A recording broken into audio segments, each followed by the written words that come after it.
은혜 나누실 하나님의 말씀의 본문은 이사야 43장 14절로 21절입니다. 너희의 구속자요 이스라엘의 거룩한 이 여호와가 말하노라.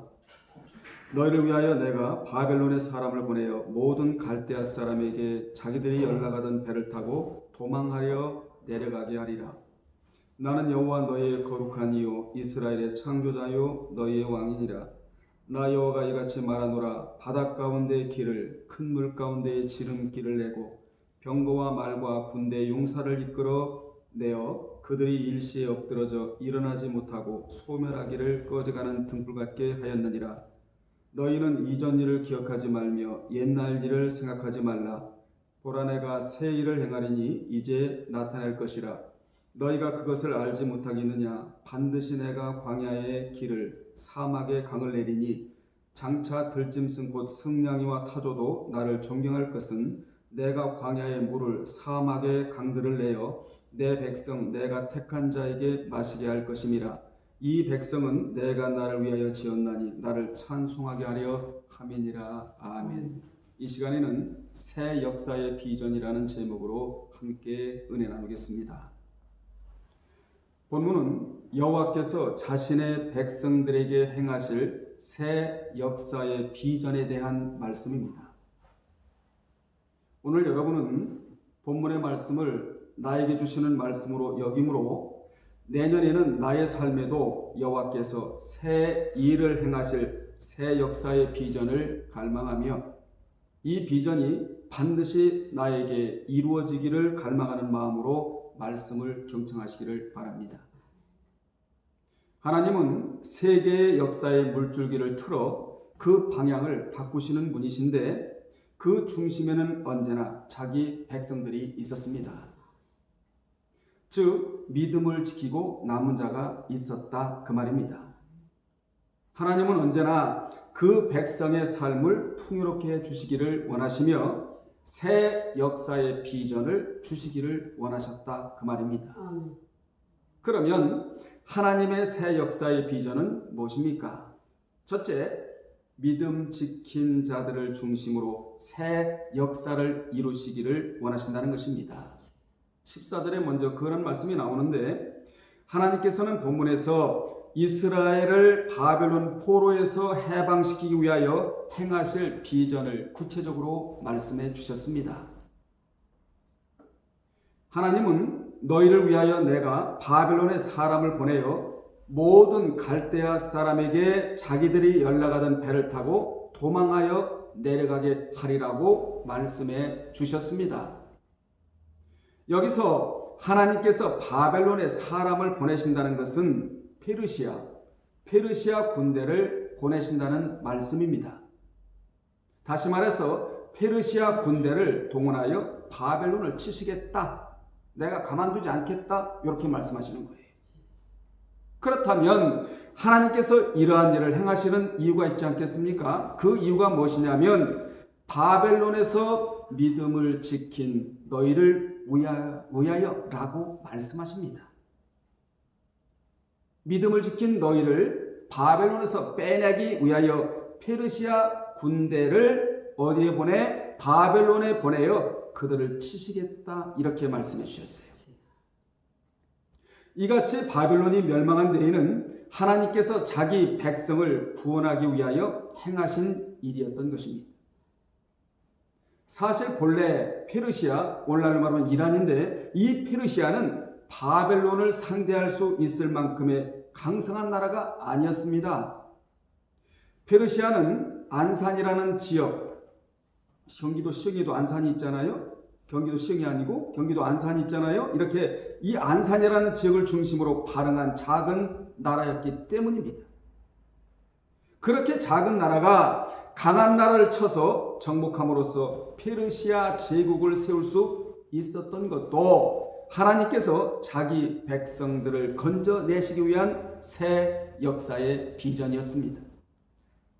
즉 드라마로 말하면 페르시아를 조연으로 쓰신 것이에요.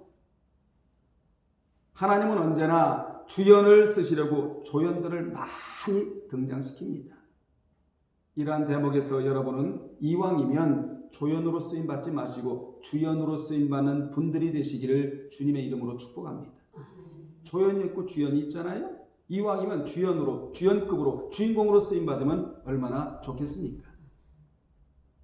여기서 우리는 무엇을 알 수 있느냐면 세상 역사는 결국 하나님이 주도하시며 그 중심에는 언제나 믿음을 지키는 하나님의 백성이 존재한다는 사실입니다. 가정의 지킴이도 믿음의 사람이요.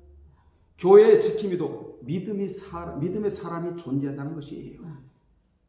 심지어 국가의 지킴이도 믿음의 사람이 국가를 위해 기도하고 국가를 지켜낼 수 있다는 것이 성경이 주는 한결같은 교훈입니다. 세상 사람들이 볼 때는 힘이 있는 사람들이 세상을 주도하고 많이 가진 자들이 주도하며 높은 자리에 있는 자들이 역사를 좌지우지하는 것처럼 보이지만 아니에요. 아닙니다. 사실 역사의 중심에 선 자들은 세상에서 잘나고 많이 배우고 높은 자리에 있는 자들이 아니라 그 시대의 믿음을 지킨 신실한 사람들로 인하여 그 역사가 돌아가고 있다는 사실입니다. 가정도, 교회도, 사회도 마찬가지예요. 알고 보면 믿음을 지키는 신실한 하나님의 백성으로 말미암아 가정도 돌아가고 교회도 돌아가며 사회도 돌아가고 있다는 것이에요. 여러분, 시대적으로 이들이 없으면 가정을 지킬 수가 없고 교회도 지킬 수가 없으며 사회도 국가도 힘겹게 버겁게 돌아갈 수밖에 없다는 것입니다. 그러므로 하나님의 백성들은 사회에 기름 역할을 하는 것, 윤활 역할을 하는 겁니다. 여러분은 이왕이면 윤활 역할을 하는 게 좋지 않겠어요? 나로 말미암아 가정이 지켜지고 가정이 평강으로 돌아가고 교회가 지켜주고 사회가 지켜지며 국가가 지켜진다면 나는 필시 윤활 역할을 감당하는 자가 된다는 사실입니다. 그러면 바벨론 같은 세상에서 믿음을 지킨다는 것이 구체적으로 무엇이냐? 성경에 나오는 인물들에게서 그 답을 찾아볼 수가 있는데 다음 성경에 나오는 인물들 중에는 모두 바벨론 같은 세상에서 믿음을 지키다가 역사의 중심에 선 자들이에요. 열거하면 단과 같은데 첫째, 아벨입니다. 여러분 아벨 잘 아시잖아요? 아벨은 믿음의 제사를 드린다는 것 때문에 안개와 같은 짧은 인생을 살다 간 자가 아벨입니다. 믿음의 제사를 드린 것 때문에. 두 번째, 에녹인데 에녹은 사람들이 알아주지 않았지만 몇 년간 300년 동안 히트 할라크 하나님과 동행하며 살았던 자가 누구지요? 에녹이에요. 여러분 누구와 동행하며 살아야 하겠습니까? 성령님과 동행하며 그분과 보폭을 맞추며 그분의 인도함 따라 살아가는 여러분 되시기를 바랍니다. 그러면 실패가 없습니다. 실수가 없습니다.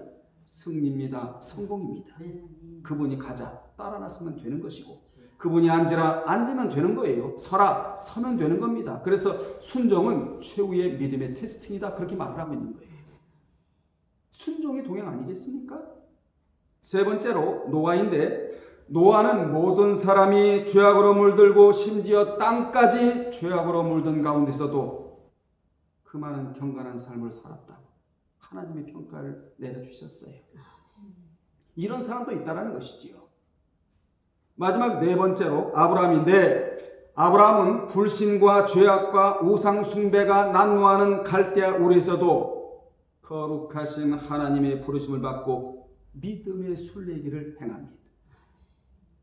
그는 그 믿음의 대를 이삭과 또 야곱 그리고 이스라엘이라고 칭하는 야곱의 12 아들들에게 이은 믿음의 조상이었어요. 생명계단을 이었다는 것이지요. 여러분은 믿음의 대를 이어야 되거든요. 생명계단을 이어야 돼요. 그래서 하나님께서 여러분에게 먼저 믿음을 주신 것이지요. 믿음의 대를 이으라고. 이들은 모두 역사 가운데 믿음의 흔적, 스티그마, 흔적을 스티그마라고 말을 합니다. 갈라디아서 6장 14절에 보면 흔적이 나오는데 믿음의 흔적, 스티그마를 남긴 자들이었다. 이 스티그마는 당시 주인이 자기 소떼 등에 낙인을 찍은 데서 유래한 단어예요. 그리고 죄수, 전쟁, 포로, 노예, 탈령자에게 찍었으며 무엇을? 낙인을. 로마에 포악한 황제 갈리굴라는 선량한 시민들에게도 낙인을 찍어서 투옥을 시켰단 말이에요. 군대의 신병들은 일반적으로 그들의 손에 문신을 새겨 그들이 자신이 군인임을 나타내기도 했습니다. 바울은 이렇게 말해요. 이후로는 누구든지 나를 괴롭게 말라. 왜냐하면 내 몸에 예수의 흔적을 가졌노라. 얼마나 위대한 고백입니까? 내 몸에 예수의 흔적을 가졌노라. 바울은 자기 몸에 낙이 찍힌 이 흔적들을 지니고 있다고 담대하게 말을 합니다. 이 흔적들은 그가 그리스도의 대의를 위하여 당한 위험, 고난, 감옥 생활, 매맞음 등에 의해 그의 몸에 남은 자국들이었다. 여러분도 한 해 동안 이 스티그마, 이것이 남아있다는 겁니다. 이것이 최고의 영적인 자산입니다.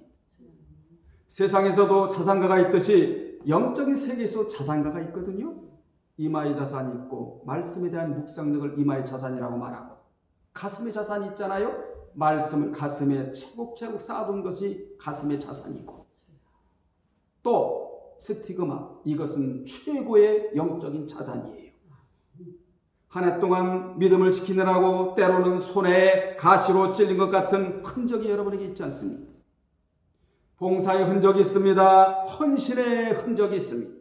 그 어려움을 뚫고 예배드리는 흔적들은 영원히 지워지지 않는 보배로운 흔적들입니다. 이것이 저와 여러분에게 있다는 사실은 엄청난 영적인 자산가라 그 말이에요. 따라서 시대적으로 믿음을 지키느라 흔적을 남기는 사람들은 하나님의 눈에 보석과 같은 남은 자들이었다. 구약이나 신약이나 공이 하나님과 예수님께서 열어가시는 복음의 역사에 사용되어지고 있는 주님의 눈에 보석과 같이 비춰지는 자들이 있었다는 것입니다. 이를 더 구체적으로 말씀드린다면 말라기 3장 16절로 18절에 보면 하나님을 너무 섬겨드려 한이 된 자들이 나옵니다. 그들이 바로 여호와를 경외하는 자들이고 시대적으로 믿음을 지키려고 몸부림을 친 자들이 바로 그런 자들이었습니다. 무엇보다 그들의 언어는 달랐습니다. 그들은 모이면 남을 헐뜯고 하나님을 원망하는 자들이 아니라 남의 탓하는 말을 하지 않고 서로 모이면 하는 말이 우리가 어떻게 하면 여호와를 기쁘시게 해드릴까? 그분이 어떻게 하면 기쁘시게 우리를 받아주실까? 어떻게 하면 더 잘 섬겨드릴까를 놓고 경건한 이야기를 나눴다고 성경은 말씀합니다. 그들은 이렇게 경건한 말을 하는 자들끼리 친구가 되었다는 거예요. 끼리끼리 온다는 말이 있잖아요. 우리는 경건한 말을 하는 자끼리 친구가 되어야 합니다. 아멘. 참 귀하고도 귀한 말씀이 성경에 들어오는데 왜 그렇게도 이 말씀이 귀하냐? 이것이 교회의 본 모습이기 때문에 그렇습니다. 아멘. 참 모습이기 때문에 그렇다 이 말이에요. 네. 여러분도 서로 헐뜯고 원망하는 자들이 아닌 여호와를 경외하는 자들끼리 서로 모여 친구가 되시기를 주님의 이름으로 축복합니다. 아멘. 어떻게 하면 하나님을 기쁘시게 해드릴까? 아멘. 어떻게 하면 그분을 잘 섬겨드릴까를 고민하는 자들이 되어야 한다는 교훈을 받아야 합니다. 아멘. 그들이 모여 그렇게 경건한 말을 하자 여호와께서는 그들의 말하는 것을 귀를 곤두세우고 들으셨다고 성경은 말씀하고 있는데 거기에 보면 분명히 들으시고, 따라합시다. 분명히 들으시고. 이 분명히 들으시고라는 단어가 샤마라는 단어인데 이는 하나님께서 귀를 곤두세우고 분명히 들으셨다는 뜻이에요. 그들은 계속하여 경건한 말을 했고 하나님은 그들이 하는 말이 너무너무 귀해서 계속하여 귀를 곤두세우고 들으실 때마다 하나님은 천사들로 하여금 기념책에 기록하라 이렇게 말씀하셨다는 것입니다. 아멘. 우리의 언어, 악행에 기록되는 행책에 기록돼서는 안 되고 우리의 이 언어가 기념책의 의행으로 기록되어야 한다는 교훈이에요. 아멘. 그러면 하나님께서 왜 그들이 하는 말을 기록토록 하셨느냐? 천국에서 특별 보석감으로 아낌의 대상으로 삼아 주시려는 데 있었습니다. 아멘. 하나님은 지상에서도 보석이 빛나듯이 천국에서도 빛나게 해주시고 또한 부모가 자식을 아끼듯이 나도 그들을 아껴주시겠다고 아낌의 대상으로 삼겠다고 참 귀한 말씀이 성경에다 들어오잖아요. 그들이 하는 말도 귀했고 하나님께서 말씀하신 것도 이보다 더 귀한 말씀이 어디 있겠습니까? 여러분은 어떠한 자로 등장하기를 원하십니까? 이왕의 신앙생활하는 데 있어서 이 땅에서도 보석과 같이 빛나고 천국에서도 보석감이 되고 이 땅에서도 아낌의 대상이 되고 천국에서도 아낌의 대상이 되면 얼마나 좋겠습니까? 여러분은 한 해 동안 하나님의 눈에 어떻게 비춰졌습니까? 여러분이 최선을 다했다면 보석으로 비춰졌을 것은 당연합니다. 그러한 자는 이 세상 역사의 중심이라는 자부심을 갖고 당당하게 살아가야 되는 거예요. 나로 인해 세상의 역사가 달라질 수도 있다라는 자부심으로 당당하게 살아가도 될 자가 그런 자입니다. 두 번째, 새 일을 행하시는 것입니다. 이 말씀을 하고 싶어 하시는 거예요. 하나님이 오늘 페리코프 본 단락에서 이 중심 단어예요. 새 일을 행하시는 것이다. 18절로 19절에 그런 말씀이 나오는데 여기서 하나님께서 자기 백성을 위하여 행하실 새 일, 이 새 일이란 무엇이냐? 이는 바벨론 포로 가운데 있는 이스라엘 백성들 구원하신 것을 뜻합니다. 혹시 우리도 한 해 동안 바벨론 같은 세상에서 포로된 것이 있으면 이 해에 모두 해결받고 다음 해로 넘어가야 합니다. 아멘. 이 해에 여리고성을 무너뜨리고 아이성을 무너뜨리고 이제 평탄대로를 걸어가야 합니다. 시온의 대로 하나님께서 첩경을 열어주시는 그 길로 걸어가야 된다 그 말입니다. 여기서 새 일이 바벨론 같은 세상에서 포로가 된 것이 있으면 이에 모두 해결받는 것, 이것이 하나님께서 새 일을 행하시는 것입니다. 하나님은 새 일을 어떻게 행하시느냐? 구체적으로 말씀하시잖아요.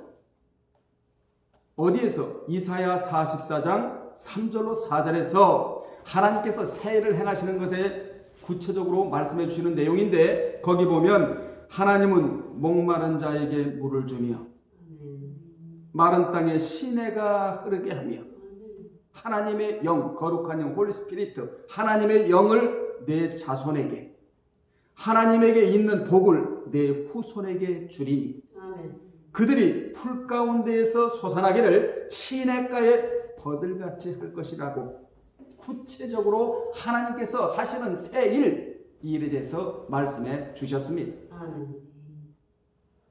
당시의 상황은 그야말로 목마른 자, 마른 땅이었어요.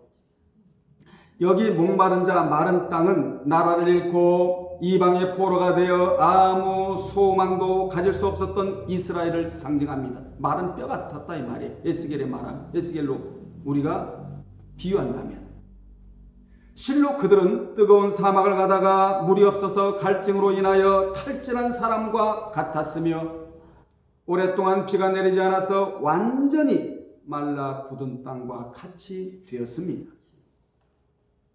왜 그렇게 되었느냐? 그것은 바로 그들의 생명의 근원이신 하나님과 단절돼요. 세상에서 최고로 무서운 말이 이 말이에요. 하나님과 단절됐단 말이에요. 근데 하나님과 단절되어 하나님의 은혜를 입지 못하였기 때문입니다. 우리 모두 하나님의 은혜를 입어야 돼요. 아멘. 일평생 동안 그 은혜가 끊어지면 안 됩니다. 오늘도 있고 내일도 있고 천국 갈 때까지 하나님의 은혜를 우리는 입어야 살아갈 수 있는데 이들은 하나님과의 단절, 그러니까 여호와의 은혜를 입지 못했다는 것이지요. 이스라엘에 있어서 하나님은 그들의 존재의 근원이셨습니다. 하나님은 이스라엘의 생명의 존재의 기반이었으며 능력의 원천이셨습니다. 그러하게 이스라엘은 하나님을 의지할 때만 생명 있는 삶을 살 수 있었고 번영할 수가 있었습니다. 그런데도 이스라엘은 자신들의 존재의 근원이며 능력이었던 하나님을 의지하지 않고 생수의 근원 되시는 여호와를 버리고 오히려 터진 웅덩이를 파는 어리석음을 범하였다고 예레미야 2장 13절에서 말씀하고 있어요. 예레미야의 고발이에요. 그래서 그들은 목마른 자와 마른 땅같이 되는 운명에 처하게 된 것입니다. 그런데요 여러분, 그런데 여기서 반전이 일어나는 거예요. 어떻게 일어나느냐? 바벨론 같은 세상에서도 믿음을 지키고 주를 의지하는 하나님의 백성들이 있었다. 이렇게 반전입니다. 아멘. 하나님은 그들에게 물을 주고 아멘. 아멘 크게 하세요. 아멘. 시내가 흐르게 하며 아멘. 하나님의 거룩한 영과 아멘. 그리고 복을 그 후손에게 주실 것이다. 아멘. 이렇게 말씀하십니다. 이 말씀이 믿어져야 되는 거예요. 아멘. 그들에게는 목마른 자, 마른 땅이 변하여 물, 시내, 나의 영, 나의 복으로 회복시켜 주실 것이라고 분명히 말씀해 주셨습니다. 우리가 믿음으로 살아야 할 이유가 여기 있다는 거예요. 그러시면서 우리 하나님은 18절로 19절에서 이렇게 말씀합니다. 너희는 이전 일을 기억하지 말며 옛날 일을 생각하지 말라. 보라, 내가 새 일을 행하리니 이제 나타날 것이라. 너희가 그것을 알지 못하겠느냐? 반드시라는 단어가 여기 들어가요. 반드시 내가 광야의 길을 사막의 강을 내리라고 아멘. 말씀해 주셨습니다. 아멘. 이 말씀을 여러분 앞으로 끌고 오셔서 그대로 믿기를 바랍니다. 아멘. 그러면 하나님께서 새 일을 행하시는 거예요. 아멘. 여기서 이전 일이란 언더라인을 치시고 이전 일이란 16절로 17절에 기록된 출애굽 사건을 말씀하시는 거예요. 이 사건은 이스라엘 백성들이 영원히 기억할 사건 중에 사건이었습니다. 이스라엘 백성들이 이 사건을 놓칠 때마다 하나님은 꼭 이 사건을 들먹이세요. 섭섭하시다고. 왜요? 은혜로 빼내셨거든요. 하나님이 건져내셨거든요. 하나님이 섭섭하실 때마다 이놈들아, 내가 너희를 애굽에서 빼내지 않았느냐? 이게 은혜다.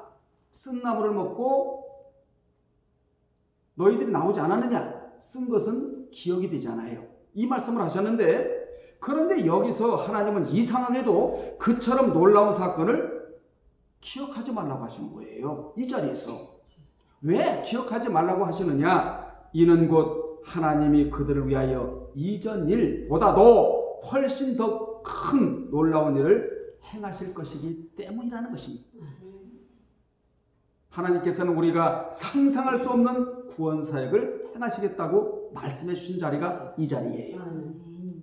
그 사역이 하나님의 행하시는 새 일이 얼마나 놀라운 것인지 이전 일을 기억도 할 수 없게 될 것이라. 이게 보통 사건입니까? 여러분, 출애굽 사건이 그것을 기억하지 않을 정도로 하나님이 새 일을 행하시겠다. 엄청난 큰 일을 행하시겠다. 이렇게 말씀하셨다. 그 말이에요. 하나님은 출애굽 사건이나 바벨론 포로 귀한 사건보다도 더 놀라운 구원 사건을 믿음을 지킨 자들을 위하여 준비하고 계신다는 겁니다. 하나님은 출애굽 사건이나 바벨론 포로 귀한 사건을 잊어버려야 할 만큼 전무후무한 구원 사역을 예배두고 계십니다. 여러분에게도 예비된 것이 있다예요. 아멘. 이걸 그대로 믿음으로 받아야 된다. 아멘. 내 것으로. 아멘. 여러분이 지금 믿음을 지키고 살아가고 있다면 하나님은 그런 자를 위하여 엄청난 새 역사의 비전을 준비하고 계신다는 것입니다. 아멘. 하나님은 믿음을 지키고 사는 성도들 각자 삶 속에 우리가 미처 알지 못하는 것들을 예비하시고 구체적으로 신할 것이다. 이 일이 바로 무슨 일이다? 새 일이다. 새 일이다. 아멘. 여러분은 이제 이전 일은 지나가 버렸습니다. 아멘. 우리에게는 이제 과거는 지나가 버렸습니다. 우리는 그 어느 해보다도 너무나 힘든 한 해를 살아왔단 말이에요. 예배도 마음 놓고 드릴 수도 없고 찬양도 마음대로 못하고 이런 한 해를 우리가 살아왔다 이 말이에요. 하지만 이 사실을 믿는 자에게는 무슨 사실? 내가 새해를 행하리라. 이 사실을 믿는 자에게는 하나님께서 내년에 엄청난 일을 여러분에게 하실 것이다. 아멘. 우리 예일교도 하실 것이다. 아멘. 제 사역도 하실 것이다. 아멘. 이걸 그대로 뭐하라? 믿으라는 거예요. 아멘. 아멘. 옛날 일이 아니라는 것이지. 옛날 일은 잊어버리고 코로나 이것도 잊어버리고 새 일을 행할 것이다. 아멘. 세 번째, 우리 앞에 놓인 장애를 제하신다고 19절 20절에서 말씀하고 계시는데, 자 19절 하반절부터 20절을 자세히 보면 하나님은 반드시 내가 광야의 길을 사막의 강을 내리니 장차 들짐승 곧 승냥이와 타조도 나를 존경할 것은 내가 광야의 물을 사막의 강들을 내어 내 백성이래요. 여러분, 주여. 믿음을 지킨 자는 하나님의 백성이에요. 아멘. 돈신을 섬기고 우상을 섬긴 자는 내 백성이에요. 내 백성, 내가 택한 자에게 마시게 할 것이라고 분명히 말씀해 주셨습니다. 아멘. 이것도 새 일의 한 측면을 구체적으로 말씀하신 것입니다. 그렇습니다. 하나님이 하시면 16절대로 바다가 변하여 광야로, 아멘. 큰 물이 사막으로, 지름길이 강으로 바뀌는 것이에요. 아멘. 누가 바꿔주겠습니까? 하나님만이 바꿔줄 수 있습니다. 우리 앞에는 광야와 사막이 있으므로 방해하는 요소들이 등장할 수 있습니다. 그런데 하나님은 그러한 장애를 제하신다. 제거해 주시겠다. 주여. 이스라엘 백성들은 출애굽시 6월절 사건으로 말미암아 애굽에서 노임을 받았지만 그렇다고 해서 순탄하게 가나안 들어간 것은 아니잖아요. 홍해가 있었고 애굽의 병사가 쫓아왔으며 마라에 쓴물이 있었고 장막을 옮겨 다니는 불편한 문제도 있었지만 믿음의 사람들이 기도하자 하나님은 그 문제를 해결해 주셨습니다. 아멘. 하듯이 본문에서 하나님은 믿음의 순례길을 가로막는 모든 장애 요소들을 제거해 주시겠다. 이것도 믿어야 할 대목이에요. 주여. 아멘. 얼마나 많이 시달렸어요? 올 한 해 동안 이 장애가 제거된다라는 거예요. 누구를 위하여? 하나님의 백성을 위하여, 믿음을 지킨 자들을 위하여. 아멘. 하나님께서는 우리가 알게 모르게 이 장애를 제거해 주심으로써 우리가 무사히 천국까지 입성할 수 있게 되는 것입니다. 아멘. 그래서 우리 앞에 장애가 있어도 우리는 두려워할 필요가 없다. 당당하게 살아야 된다. 하나님이 꼭 두려워하지 말라라고 하신 그 이후에 하신 말씀이 뭔 줄 아세요? 내가 임마누엘이 되어줄게. 아멘. 내가 함께 해줄 테니 너는 두려워할 필요가 없다. 이렇게 말씀하신 하나님이에요. 결론 내리겠습니다. 오늘 우리는 하나님이 새 일을 행하심으로 믿음을 지키는 자들에게는 절망의 강물과 같은 장애가 사라지고 아멘. 그 앞에 하나님의 구원의 대로가 놓여지는 새 역사의 비전의 말씀을 들었습니다. 내년에는 그 역사를 경험하게 될 것입니다. 아멘. 한 해 동안 우리에게 낙심을 주며 심령을 공곡해 하고 죽음에 이르게 하는 사막이 생명의 강수로 변하는 역사를 체험하게 될 것입니다. 아멘. 필경 하나님은 바벨론 같은 세상에서 믿음을 지키고 살아가는 자들에게는 모든 장애를 제거해 주심으로 우리들의 필요를 채워주시고 형통케 해 주실 것입니다. 아멘. 이같이 하나님은 믿음을 지킨 자들에게 새 일을 행하시어, 따라합시다. 새 일을 행하시어, 새 일을 행하시어 그들로 하여금 찬송을 받으시기를 원하신다. 아멘. 이 말씀이 21절 아니에요? 아멘. 결론적으로 본단하게 결론이 그 말씀 아닙니까? 아멘. 아멘. 말씀을 마치면서 세상은 언제나 바벨론이에요.